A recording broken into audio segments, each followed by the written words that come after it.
The Mount Albert Edward route is an expert 32-kilometer round-trip hike that takes you through Strathcona Provincial Park.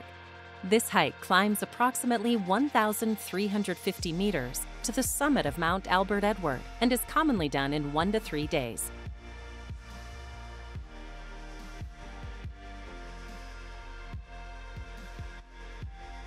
The best time of year to attempt this hike is from July to October, as snow will be present outside of this period. Snow along this trail adds many additional hazards, including avalanches, icy slopes, unstable cornices, and buried trail markers.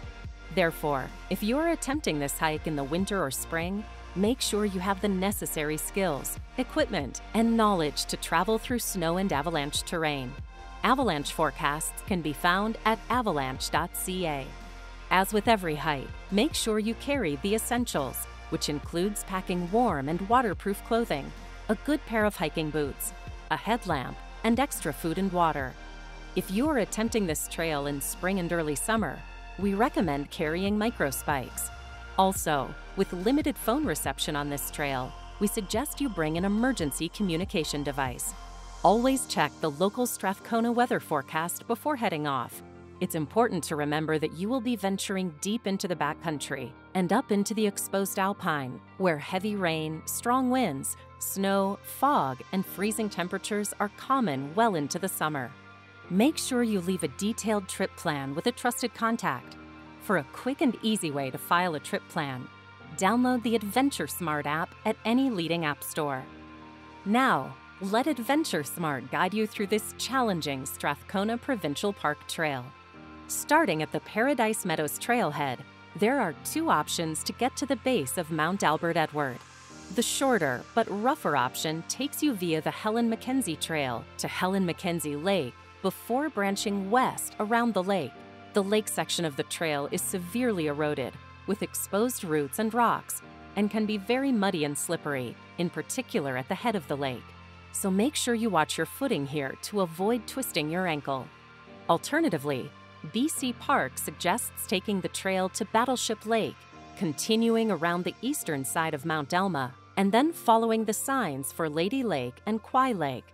This trail is slightly longer. However, the climbs are more gradual and the trail conditions are generally better, especially during wet weather.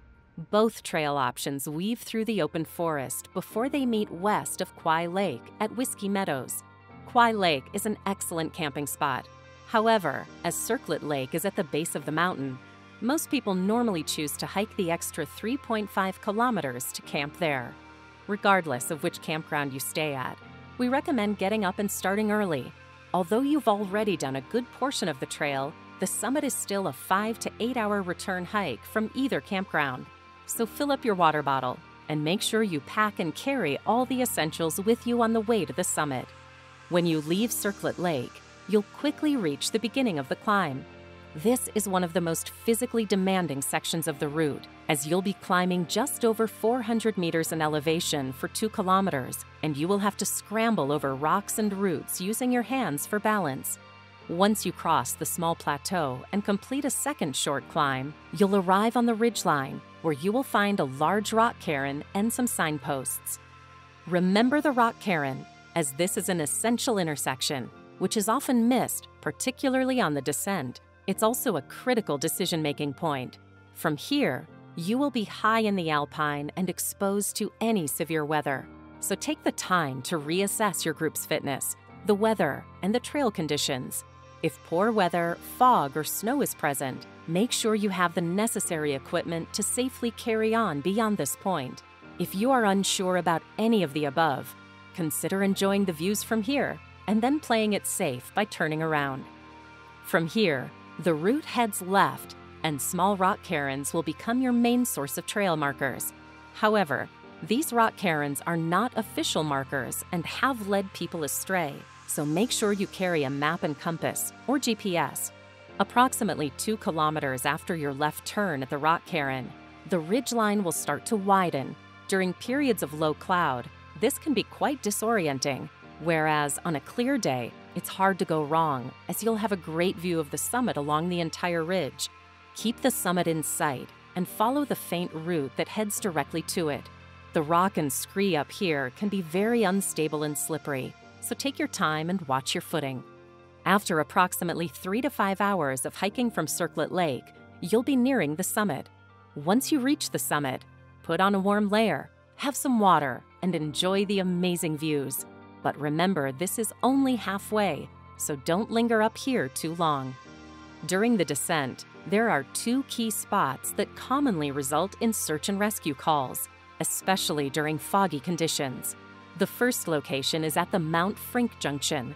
When fog is present, people accidentally head right and down the Mount Frink Trail. Make sure to stay left on the ridge to avoid this. The second key intersection is at the Rock Cairn that marks the location where the route goes right and takes you back down to Circlet Lake. Keep an eye out for this rock cairn and make sure you go to it. Marker poles have also been installed to help guide you back to the route. If you miss the cairn and marker poles, you'll be on the route towards Mount Jutland. Although you might be able to see Circlet Lake from here, do not head straight down to get to the lake, as the terrain below is dominated by large cliffs. Stop and retrace your steps until you find the rock cairn and get back on the official route.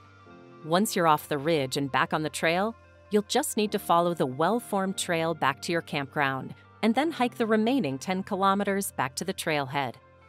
Although the Mount Albert Edward route is a popular overnight hike, do not underestimate this trail. The elevation gain is physically demanding, and it takes you deep into the backcountry of Strathcona Provincial Park. Make sure you take the small but necessary pre-trip planning steps.